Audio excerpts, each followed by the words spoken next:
Namaste, Jai Hind and welcome, and ahead of the festive season as Parashakti or Shakti or Ma is celebrated all across the country in various forms, and here in the northern part we call it Navratras.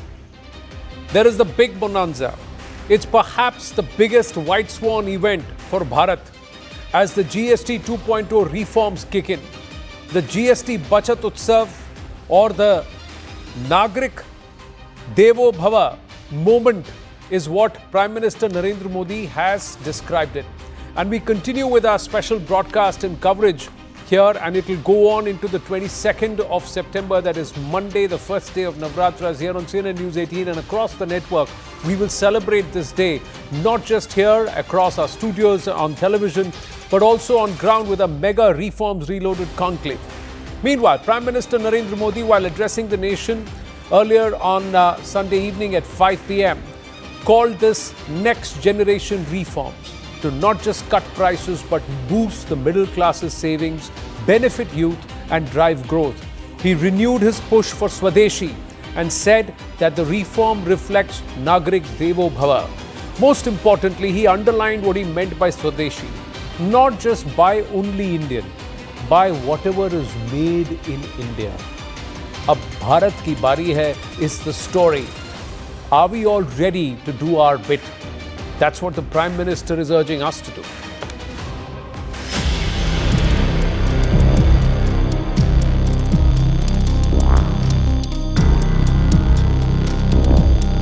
कल से देश में GST बचत उत्सव शुरू होने जा रहा है।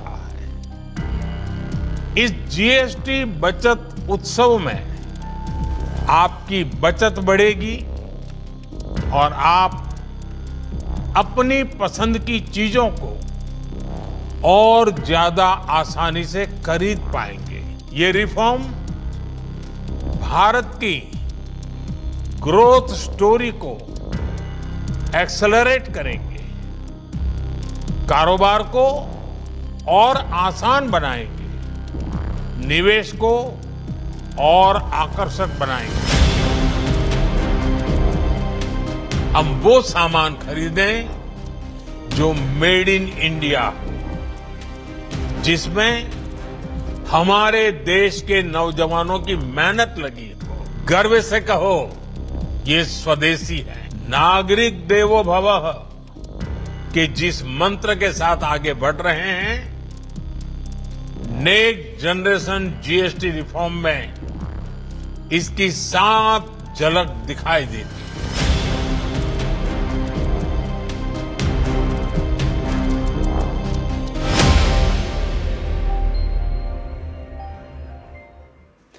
Buy what is made in Bharat, made in India, says Prime Minister Narendra Modi. He doesn't say don't use international brands. He says anything and everything that has the sweat and toil of Bharatiya in it, buy that, focus on that. So look at the label, irrespective of the brand. Look at it. Is it made in Bharat?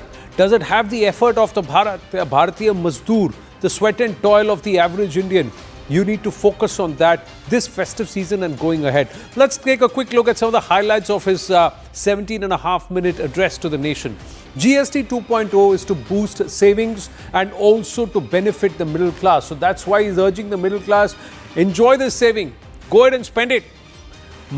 The maze of taxes unraveled with GST 2.0. It's far, far simpler than it was before 2014. And compared to that period between 2017 and 2025, it's much, much more simpler. One nation, one tax dream, now a reality is what Prime Minister Narendra Modi has said. GST reforms to accelerate Bharat's growth story. GST 2.0, a double bonanza for the neo-middle class. GST cuts will significantly benefit MSMEs. Nagrik Devo Bhava is our mantra for growth. And we need to embrace the Swadeshi movement. 2.0 is what he said. So, what is this GST Bachat Utsav? It's a savings festival for the middle class. Bread that earlier costed 56 rupees with 12% tax rate, now it will cost 50 rupees with no GST. So a 6 rupee saving per loaf of bread. Now, milk like toned Tetra Pak of 1 litre will now cost 60 rupees with no GST. Earlier it was 63 rupees with a 5% GST. Butter, 500 grams of butter will now cost 250 rupees with 5% GST, down from an earlier 12%. And it costed 280 rupees at that point. So a total savings of about 17 rupees every half a kilogram of butter. So 34 rupees every kilogram of butter. A dozen of eggs that costed 70 rupees, the cost is the same, no change with respect to eggs. Breakfast savings on an average per day could be up to 26 rupees per day. That's what you would save. But the politics is also up. Now, marking the commencement of the Next-Gen GST as GST Bachat Utsav, Prime Minister Narendra Modi's address to the nation had several messages. This is what Finance Minister Nirmala Sitharaman has now said as she hits back at the Congress party and Jairam Ramesh's quip. Now, she says, unfortunate that despite a positive and direction-setting address, our opposition party, the Congress, with its ecosystem, spread negativity and baseless criticism. Next-Gen GST is a people-centric reform, and here are the messages from our Prime Minister's address. So she says, 1. GST reform benefits the poor, the middle class, the new middle class, Yuva, Kisan, women and shopkeepers, and the Udyami.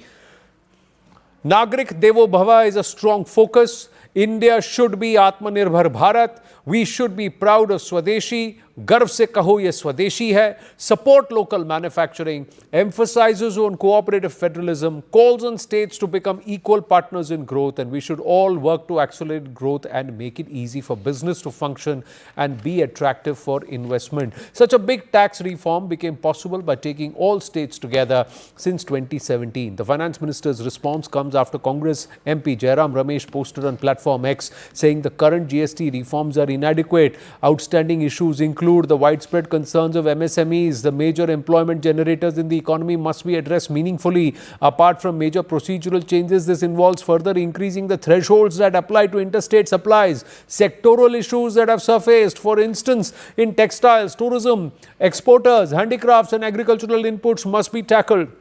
States should be incentivized to move towards the introduction of GST state level GST to cover electricity, alcohol, petroleum and real estate as well. The key demand of the states made in the true spirit of cooperative federalism, namely the extension of compensation for another 5 years to fully protect their revenues, remains unaddressed. Whether this round of GST changes delayed by 8 years will actually boost the private investment that is essential for higher GDP growth remains to be seen.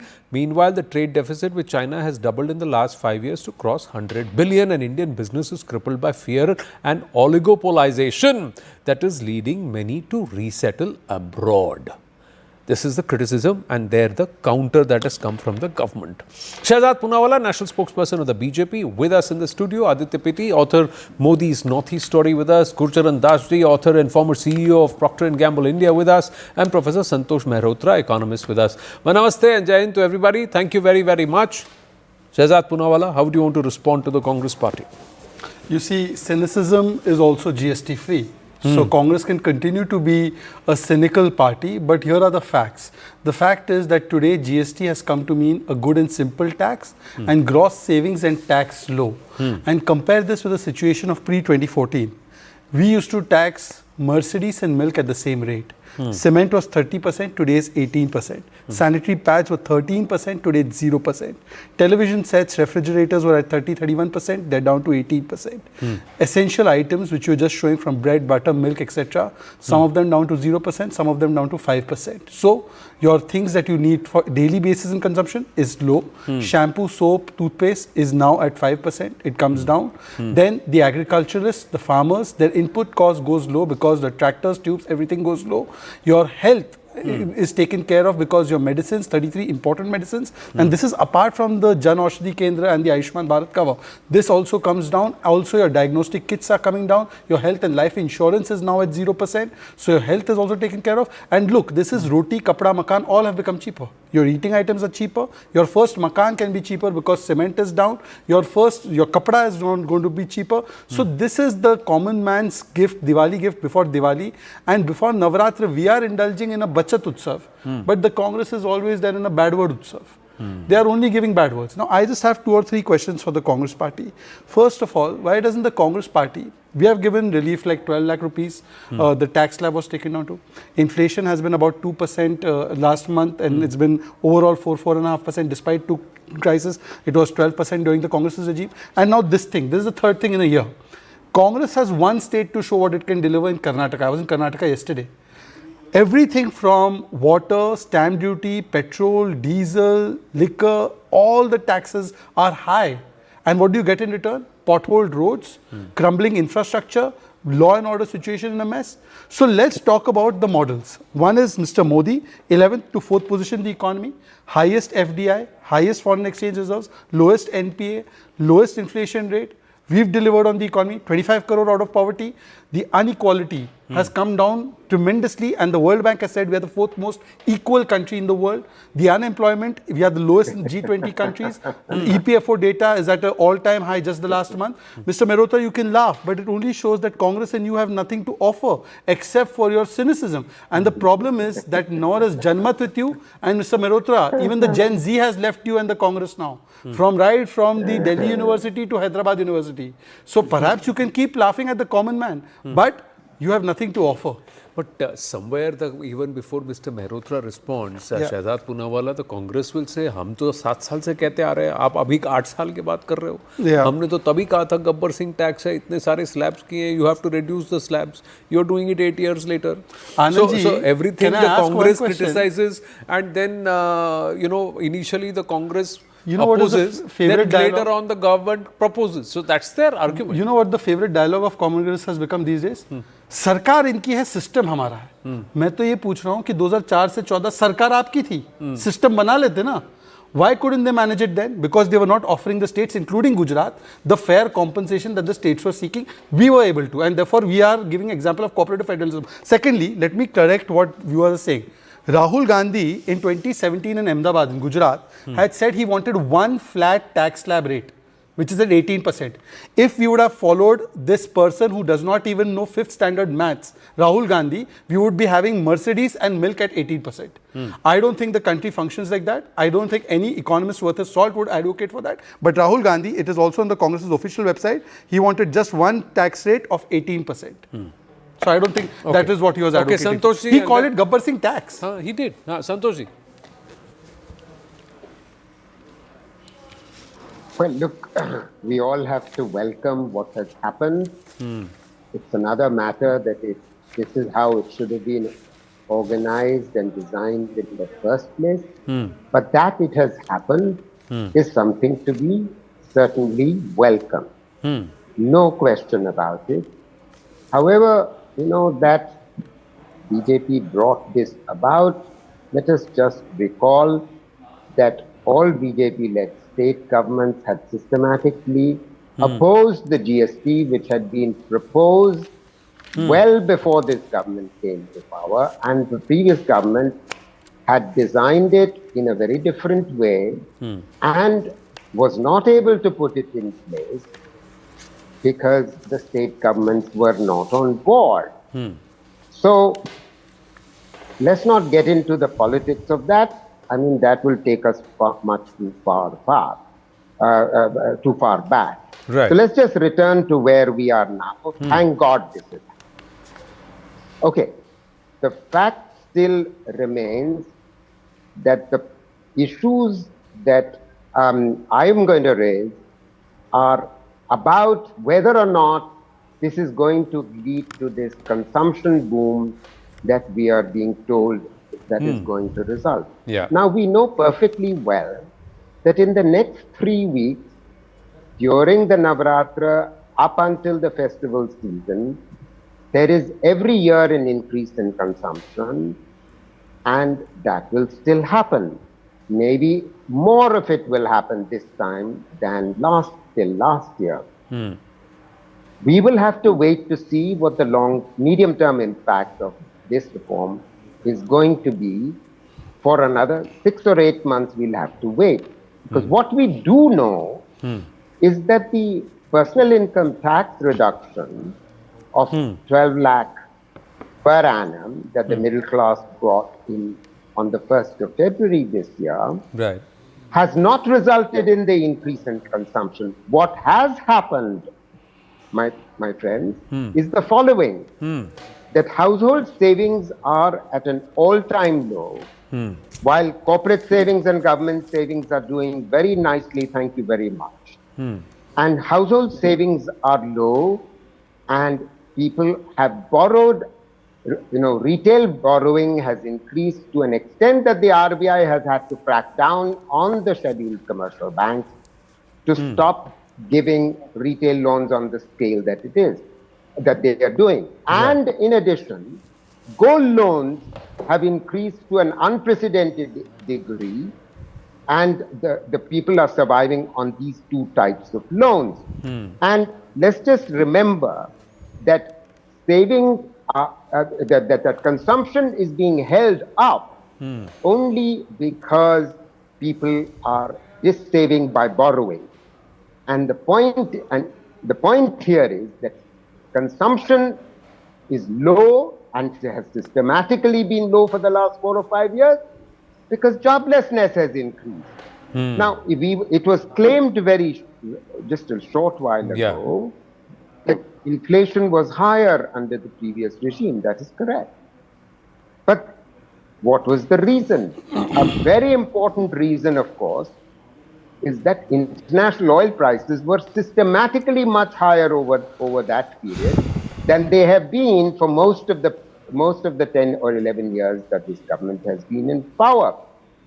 And yet, at the pump, both diesel and petrol are much costlier. And more importantly, much more importantly, and this is my real point, that inflation rates are lower now, but real wages are flat. Real wages, by contrast, until 2013 were actually rising because jobs were rising in the non-farm sector. What has happened in the last 4 or 5 years in particular is that workers went back to agriculture. They have not come back to the same extent as they went back because non-farm jobs are not growing, and therefore real wages are not increasing, which is why consumption is low, which is why we are borrowing. Okay, that's the problem. Okay, thank you. Gursharanji, thank you for yielding. Yes, Gursharanji. Well, I think this is a good thing.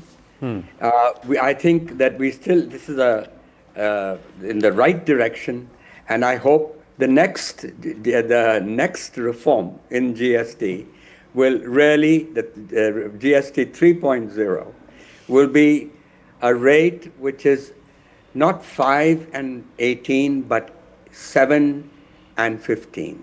In other words, the gap is too big, and you'll still have a lot of lobbying pressure, litigation to bring the people who are at 18 will want to bring it down to 5. So that's one. The second point, I think, is to be a good and simple tax, as Mr. Poonawalla said. That's what we should aim for. And we have the faceless assessment that has been achieved in income tax is what this should aim for.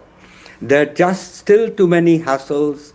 The time for refunds takes a long time. There are a lot of administrative hassles.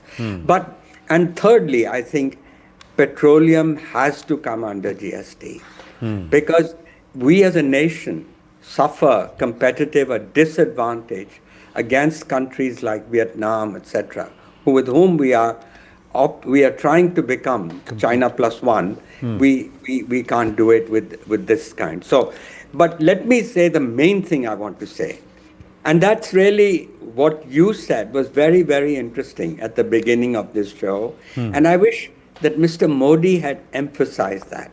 You see, he kept talking about Atmanirbhar, make in India. And I wish, though, he would, every time he says make in India, he should say make in India for the world. Because unfortunately, Atmanirbhar means two things. It means self-reliance and it means self-sufficiency. Well, we want to be self-reliant, we want to be confident, etc. But we don't need to be self-sufficient. No country in the world that went from poverty to prosperity did it through its own domestic market.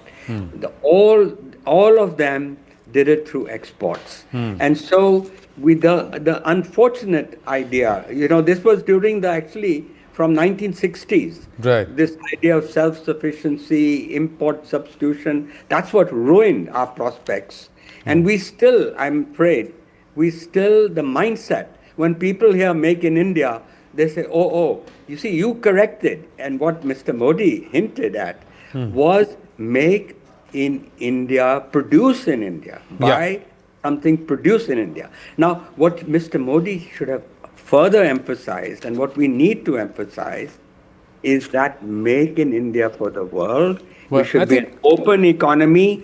We still have to create an industrial revolution. No country developed without exports.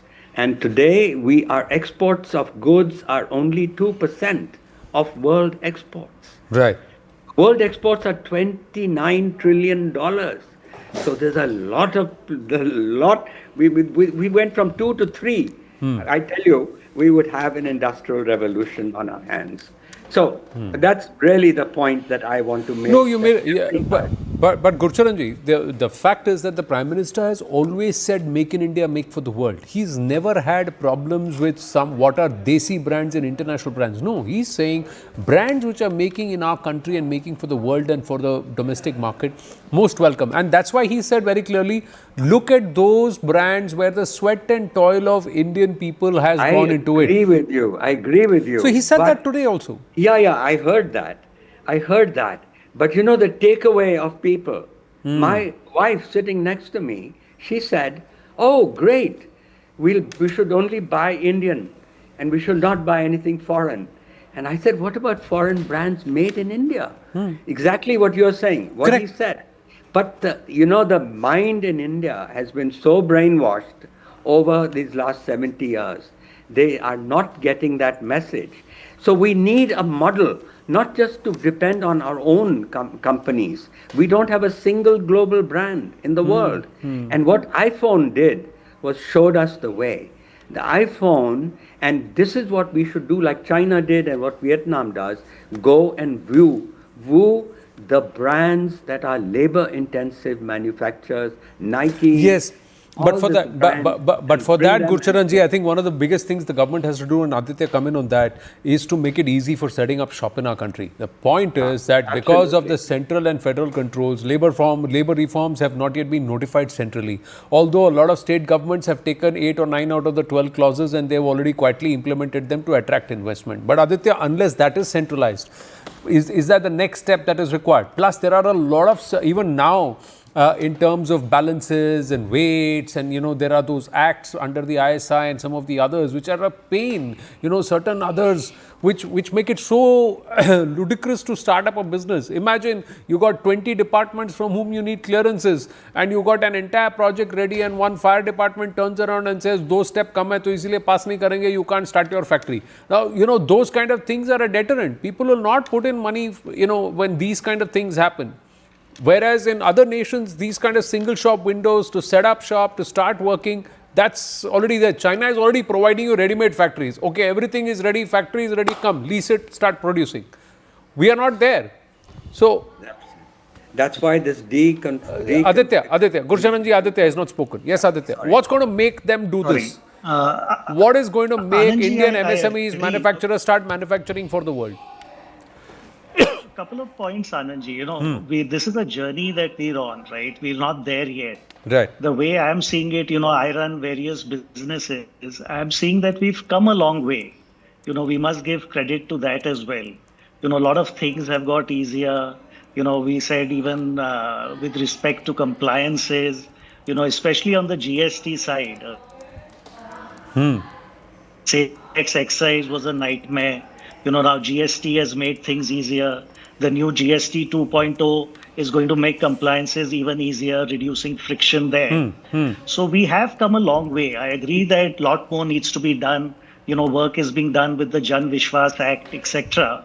But we must also not forget, in the federal structure of government, unfortunately, the way things are structured, a lot of things, the compliances are at a city level, state level, as well as central level.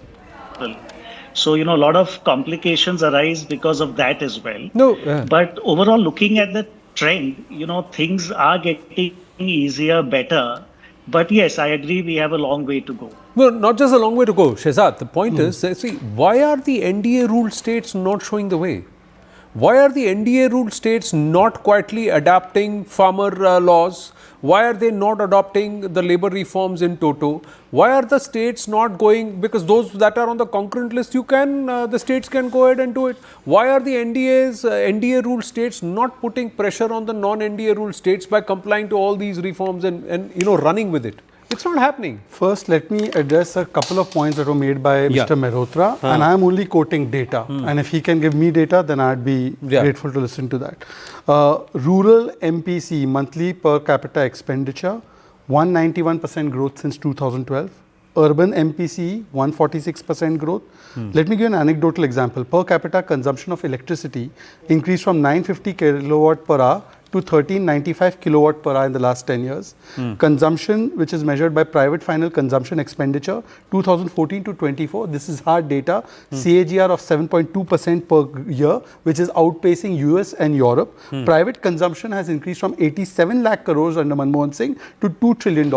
And Mr. Santosh Mehrotra would know that when 25 crore people are lifted out of poverty, at the same time, their per capita incomes double, and the rise in income levels is faster than the rise in inflation levels, which he cannot also deny, then at that time, obviously people have more money in their hand. There was a study by Shamika Ravi, by the way, and Shamika Ravi has also shown how now people with the money that they are getting in their hands are spending on non-food items more, because the level of consumption, the money they spend on food has come down. So, see, I don't want to attribute motives to Mr. Santosh Mehrotra, but if he feels that everything before 2014 was great, he should just tell us that why the economy was languishing at position 11.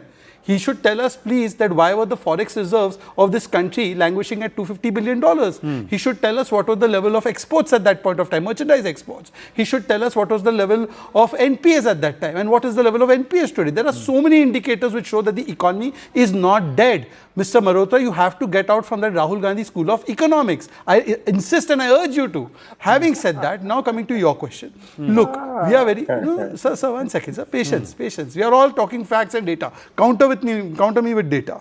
Now, as far as reforms are concerned, nobody else has shown more stomach and more heart, because reforms is not just function of stomach, it is function of heart. We will do the reforms, but our reforms will always have human face, and therefore our reforms will work best if everybody is taken together. Let me tell you simple reforms. There are 40,000 unnecessary compliances that did not allow people like Aditya Pitti to set up business. Aditya Pitti, for doing business, was looked at as a criminal. After 2014, Aditya Pitti and many people younger than him have started startups. How many startups were there in this country? 400. Today there are 1.6 lakh startups, and 25 unicorns have become 125 unicorns. It is because we have eased and created reforms. There one reform has taken place. Then you see the number of reforms. Forget, we are all talking about rate rationalization. But please look at what has been done for the MSME. The cash flow has been unlocked because now you get the refunds. 90% refunds you will get upfront. Secondly, your logistical issues are being solved and the classification of items is being solved and simplified. So that will help these MSMEs, not have too many legal and other issues. Thirdly, the inverted duty structure has been corrected. So all these things, a faster registration, tech-based registration, all these things are unlocking the pathways for small businesses. Let me give you one more reform. People like Aditya Pitti and all could not compete in government contract. पहले तो government contract कैसे मिलता था? अच्छा, Aditya मेरा आदमी नहीं है, उसको contract नहीं मिलेगा, छोड़ दो. Now Aditya Pitti and the firms smaller than him, they have to just go on to the portal of GEM. No, sir, you laugh. You laugh, sir. You have kept this country in license Raj. We have kept this country in online Raj. Online जाइए, GM में apply कीजिए और ले लीजिए ठेका. ले लीजिए ठेका. Sir, Mr. Mehrotra, stop being... See, जनमत की बात सुनो, जनपद की कम सुनो. See, now you can make these political jibes here and there. I'm not. That is up to you. But did I not quote data? Like, hear me out. Out of these 1.6 lakh startups, yeah, how many startups? And you said a lot of the unicorns. How many of them have done tech that belongs only to Bharat that is going to be sold to the world? Okay, I'll give you an example. How many of them have become who have not moved their offices onto Singapore, Dubai, and started incorporating themselves in the US? How many of them remain incorporated in our country? How many of these startups have been allowed to not just go beyond incubation, but been given real R&D funds to be able to develop technology? We don't Anand, even have, out of these 1.6 lakh startups, how many of them can make a jet engine for us? Example, Anand. Unless we make our own jet engine, can we power our aircraft? One second, Anand, you have gone to jet engine. Let me come to something smaller. Anand, please tell me, before the COVID crisis hit, we used to wait for 30, 40 years for even simple vaccine like influenza and polio. We took a decision that this time we will create our own Atmanirbhar vaccine. Not only did we make our co-vaccine, which is completely Indian made, we not only administered it to our citizens, 200 crore doses, but we also gave to the poorer countries which could not afford it, and we put it on a self-made app, which is the CoWIN app, and the UPI is also a self-made technology. Second, let me give you a more concrete example. We used to import 70 to 80% of our toys, all Chinese toys. Today, 239% growth has taken place in toy exports. Thirdly, you're right, some parts, some components, it's not my fault, my government's fault that semiconductor was not made in this country. Today, we will be creating our own semiconductor. But just one 10-second example. In this country, we were paying our precious forex reserves for importing electronics by taking 95% of our mobile phones from imported area. Yeah. Now we are manufacturing and assembling our mobile phones, so which our demand and plus we are exporting. So we have saved on our import bill. What I'm trying to say is, if an Apple can make and manufacture mobile phones, we are still making it for an American company. Where is an Indian brand of mobile phone? See, Korea has its own brand, that is Samsung. Okay, China has 3 big brands, Xiaomi is one of them.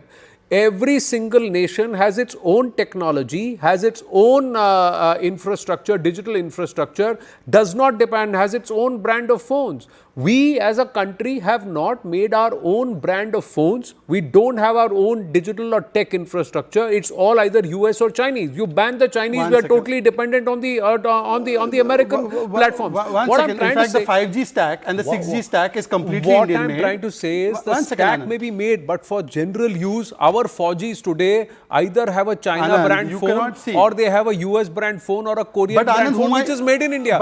But where is the Indian brand? What I'm Anand, but one second, I don't understand. I'm not trying to say that there is not work that's been done. But there are critical aspects which had to go. Don't take this personally. Anand, don't take this personally. What is this channel's name?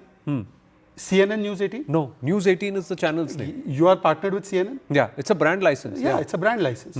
Even you, after we have been having a very robust journalism sector for last so many years. Yeah. Even then, you are relying on a foreign brand, right? No, I'm not. You are partnering with a foreign. See, let me make my point. Let me make my point. I heard you out. Let me make my point. My limited point is, we are making some steps. We are taking some concrete steps forward. For example, the UPI, entire UPI platform is our creation. We have now leapfrogged into digital tech in governance, in delivery of public services, and also in digital technology being used for private sector and creation of wealth. We have done that. We have leapfrogged one generation. If we haven't done before, you should ask people like Santosh Mehrotra why they kept this country all locked up in the license Raj era for such a long period of time. Correct. With the laws and the legalities that were created, it never unlocked our true potential. Nobody is brooking any sympathy for what was there in the past. I'm just saying this government has been in power for the last 11 or 12 years, notwithstanding all the good that's been done. And credit is due where it is due. I'm not saying no, but there are certain critical aspects which today, Shehzad, and to our viewers, are going to become impediments because our reliance, or when I say our foundations, are on borrowed technology. But no, not licensing a brand is not a comparison to trying to say that today if an Apple decides to move out its factories here, where is the local brand? Tomorrow if a YouTube or a Google or somebody, or any of these, with no disrespect to these brands, start tweaking our technology, start pushing tech and there is state control and the US government starts influencing them. What's our platform? The Russians have Xander. The Koreans have Samsung. The Chinese have Weibo. Yes. Israelis have their own platform. Yeah, but what do we as a nation of 1.4 billion people have? One second, you have to also acknowledge that this country before 2014 was only importing defense goods. Today we export 23,000 crores worth of defense goods. So in sectors, there have been places where we've created our brand and we are taking it forward. With no disrespect, the total amount of our defense exports is less than the total revenue that a YouTube and a Google pull from our country. That is fine, but that is... And it doesn't come back in. It does not come back into. It is not plowed back into our country for any advanced tech. That on day they are one, not developing any advanced tech where India has sovereign rights. I'm not arguing for arguing. I'm just highlighting a point that there is a problem that needs to be addressed. And this problem you are trying to blame on Indians is actually a problem of a government that had a legacy that would not allow Indian talent to be unlocked. That is exactly my case. We are on the same page. Sir, I've got a gentleman. Sorry, we had a powwow here inside the studio. I pulled 2 minutes, sir. I've got to take a short break. It's a weekend, so we got about 3 commercial breaks to take. We're just taking the first one. It's just 2 minutes, and then I'll come back to you, Gursharanji and Santoshji. Thank you. Stay.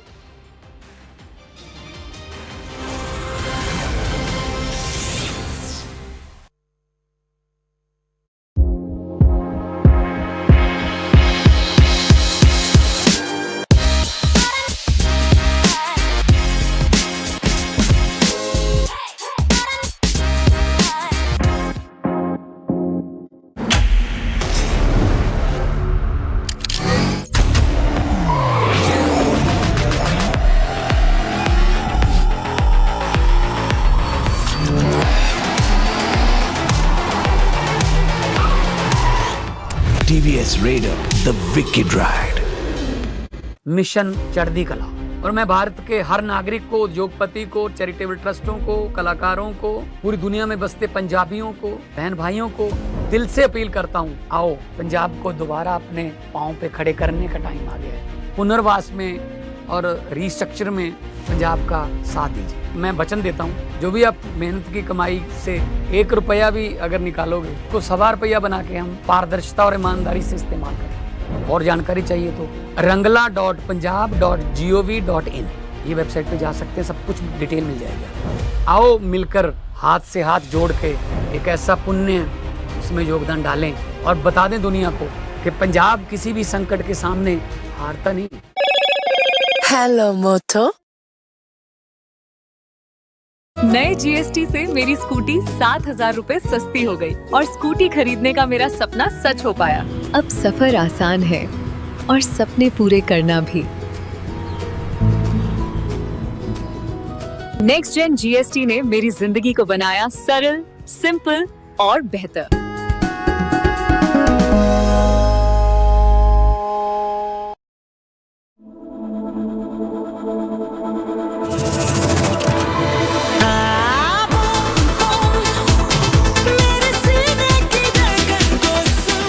Dreaming about me?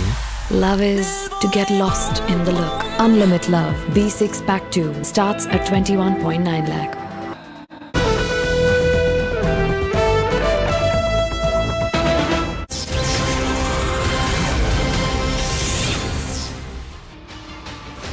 Welcome back. And in a major move to support the agriculture and food sectors, the government has announced significant GST reductions. Tractors with engine capacity of below 1800cc will now attract only 5% GST, along with a similar rate applied to farm machinery, soil equipment, and tractor tires and components. Additionally, key fertilizer inputs such as ammonia, sulfuric acid, and nitric acid will also be taxed at a reduced rate of 5%.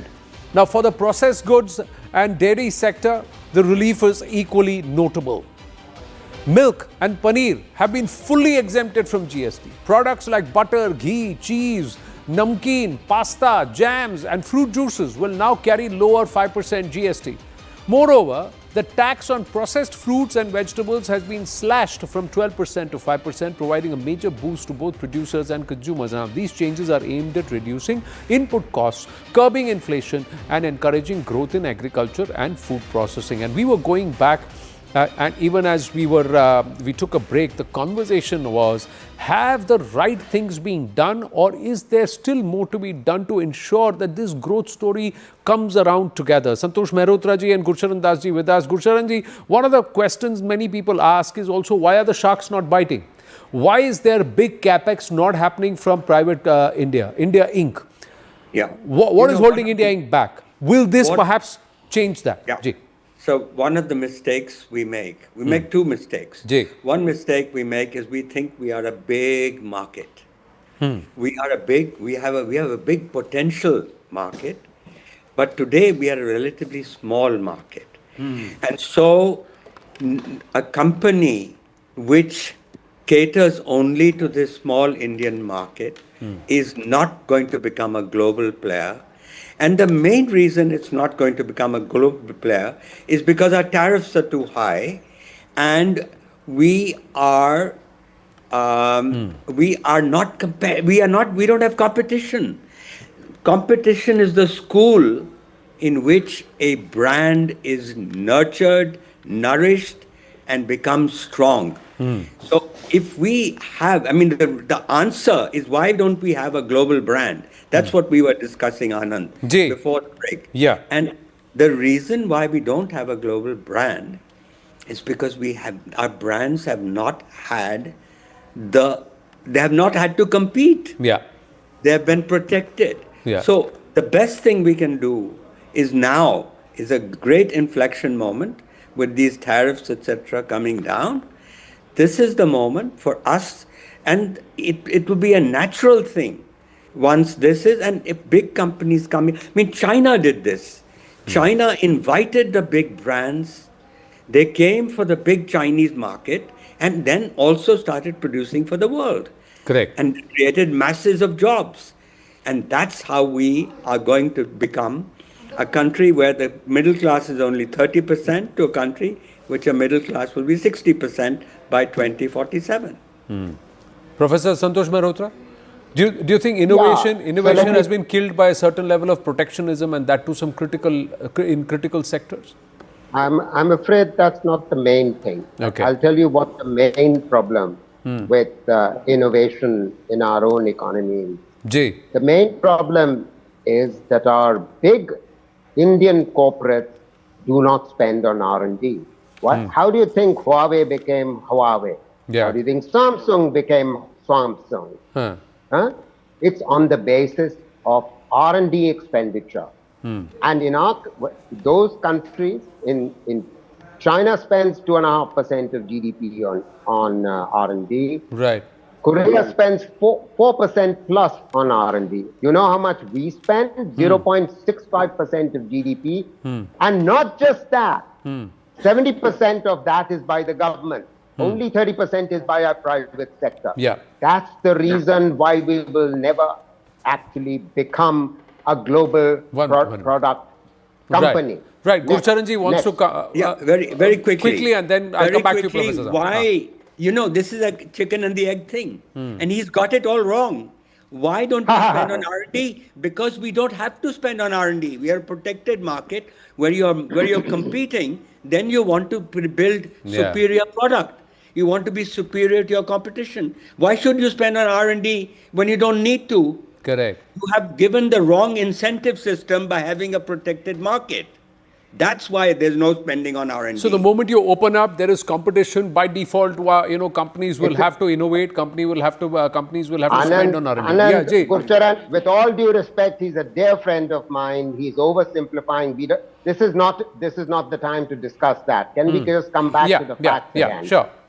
So there were claims made by Shahzad, and I think I want to come back to that. First, the claim was made that thanks to this GST reform, inverted duty structure has been corrected. Unfortunately, it has not. Inverted duty structures have existed for the last 10 or 11 years, and the previous government didn't do very much about it, and this government has not done very much about it. And very, very unfortunately, I think it has to be understood that the previous government didn't have an industrial or a manufacturing strategy, and this government does not have one. And for this government, what has happened is manufacturing as a proportion of GDP has actually come down from the 25-year average until 2014 to 16 to 15 to 14 to 13. It's now just back up to 15. It's not even back up to the 17% of GDP. So forget about, boasting about Samsung exporting and Apple exporting. Thirdly, MSMEs, we keep 17% of GDP at what numbers? And 15%? Manufacturing. No. Manufacturing What I'm saying is proportion of GDP. No. GDP as manufacturing is a proportion of GDP in terms of what size of that doesn't matter. 15% of 3 trillion economy is different from 17% of a 1.2 trillion economy. Anand, I'm coming to that. So let me come to that also, because much has been made about exports, that we are not a merchandise exporting country. That is absolutely correct. Yeah. We are very much a services exporting country. However, what we also don't know, and most of your viewers probably don't know, is that in the year 2014, the last year of the before this government came to power, our merchandise exports, I'm not talking about services exports, merchandise exports was $318 billion. For 5 years thereafter, every year merchandise exports came down. Why? Because of policy mistakes. It's only in the last 3 or 4 years that exports have picked up. So while Gurcharan is making a good point, we have to export, there's no question about that. And our market is too small. He's absolutely right about that. Let me come to that market size issue now, because that is clearly something that this government has not understood. And my dear friend Shahzad also has not understood. The claim repeatedly being made. Give him 30 seconds. Repeatedly being made. I'm finishing. Repeatedly, the claim is made in channel after channel and show after show, is that 25 crore people have been pulled up after the poverty line. The fact of the matter is that is a poverty line that is not comparable to the poverty line based on consumption expenditure. It is a multi-dimensional poverty line. On the basis of a consumption expenditure poverty line, there is no evidence to suggest that there has been a significant decline. And final point, now you have to hear me out, because I'm countering his facts. He wants to hear facts, he will get facts. He told us that the consumption expenditure survey of 2012 and 2023, you compare that, and he pointed out that rural consumption increased by 191%. The fact of the matter is that you cannot compare the 2012 and the 2023 consumption expenditure surveys. Both those numbers that he was comparing are numbers in nominal terms. The bottom line is, now can I please come in? The time is running out. I'm finishing. 53% is just down to 46%. If half of your expenditure of the ordinary person is going to food, he's not going to buy Hindustan Lever products. Right. That doesn't Thank mean, you for your... No offense to Hindustan Lever. They are also priced, they are also dropping their prices, but that's a reference point that Professor Santosh Mehrotra has made. But yeah, a comparison. Yeah, go ahead, Shahzad. First of all, it just took basic intelligence to answer, which you've not displayed on this show as of now, that 16% of a $1 trillion economy and 14% of a $4 trillion economy, which is more. Perhaps your maths is not as weak as your logic, sir. But anyways, sir, you are suffering from a perennial diatribe and perennial pessimism problem. There is no cure for people like you. You and Rahul Gandhi are suffering from perennial pessimism. I call it Nawabs of negativity. It suits your personality more. So now listen to the facts. You say 25 crore ko poverty se bahar nikala. Well, this data is not right, but how are you measuring poverty during Manmohan Singh's era? Can you please enlighten the people which data you were using? But if you use the same standard and today say that 25 crore people, oh, no, you cannot use this. This is not the way to measure the poverty line. Sir, then what were you measuring it with? Please tell the people what was your benchmark. And today, one second, sir, now you have to hold on. Pipe down, Mr. Economist. You are not going to become Raghuram Rajan 2.0. Please listen to some facts. वैसे Raghuram Rajan had said 5% से ज़्यादा economy नहीं बढ़ेगी. You have also said this on multiple shows. Maybe we can pull out your recordings. Today, 4.5 crore people have pakka houses. Today, 50 crore people have a Ayushman Bharat cover of 5 lakh rupees, which means that in a case of a health emergency, they are not bankrupted. Today, people have a toilet in their house. They have a tap water connection, which means opportunity gained by saving that money and saving that money on health and on time on the expenditure that the women were spending on other things which are not having of any utility. Today, you have a situation where people are getting Mudra Loan Yojana and starting their own businesses. Today, you are telling me that people are in a worse off position even though the per capita income has increased. And at that time, the people were not in the poverty, but today people have become more poor. Now, only people like you can argue this. I cannot argue against your perennial pessimism. But having said that, lastly, sir, I just want to ask you one thing. Please tell me that the original conversation was about innovation being unlocked. You have made diatribe about R&D also. You have blamed private sector also. Sir, what were you doing from 1950 to about 2014, sir, 10 seconds, 2014 to unlock the potential of the private sector? You were making them, treating them like criminals. You were keeping them in a janjal of laws. You were keeping them in protectionist policies. Please tell me who got license Raj in this country. Okay. Please tell me this. All right. So there has been a period of evolution of our country. There will be a certain level of politics also. There will also be one second, just one last time. I have not seen this era, but people who are the age of Santosh Mehrotra have, that you have to fill an application for a gas cylinder. No, you have to fill an application for a telephone. Today, I can buy a telephone, I can buy a mobile phone in the next 20 seconds. Correct. And you are saying still today we are having bad policies, but that was golden era. So, sir, you live in your golden era. No, with every era's advantage, there are also disadvantages. In today's era, a particular payment system or a particular website or a particular data platform can be hacked, and millions of people's private data can be pawned off away. So, unless our data is secure and sovereign. So, that's a different dynamic. Nobody spoke about this at that point in time. Yes, I have also filled applications for a gas cylinder too. So, I've seen that era also. I've used 1 rupee and also heard the trunk calls. We all remember communication has come. We've paid 16 rupees incoming and 32 rupees outgoing for mobile phones. Today it is less than 10 paisa or no cost at all for data. So those things have evolved. Things have changed. But are we going to change faster, evolve better? We will continue to track that, but right now it's a time to celebrate. More money in the pocket. It's a bachat utsav that wants you to spend more, viewers. Let's do it this Navaratri and help our manufacturers, help our own consumption, help our economy. That's what the Prime Minister's message is. The big white swan moment is the 22nd of September. And the coverage continues here at CNN News 18. Thank you to all our guests. My namaste and jai hind to everybody. Thank you so much. Thank you.